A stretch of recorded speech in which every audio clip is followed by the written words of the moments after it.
Pídeme o número de teléfono. É socio docente. É socio docente. É socio docente. Os amigos desa época é o poeta Alfonso Álvarez Cáccamo, que foi precisamente o que me contou pois que algunhas veces se referían a ela como a poetiña viguesa e que ela estaba como moi enfadada con ese calificativo polo que tiña de pexorativo, evidentemente. Non hai oíña, non era gratuito.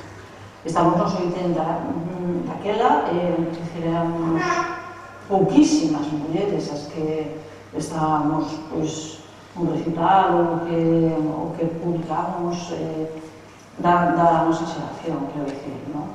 Estaban autoras como Margarita Ledo, xa non digo Xana Torres, María Xosé Queizán, en fin, pero digo a xeración nosa.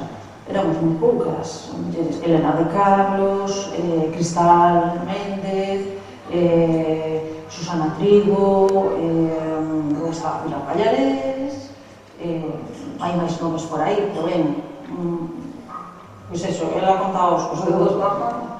E eu creo que ela era moi consciente da situación das mulleres. Ainda está aí, temos, a digo, compañeros en cuarentena ahora mismo, e, o permiso de todos vós,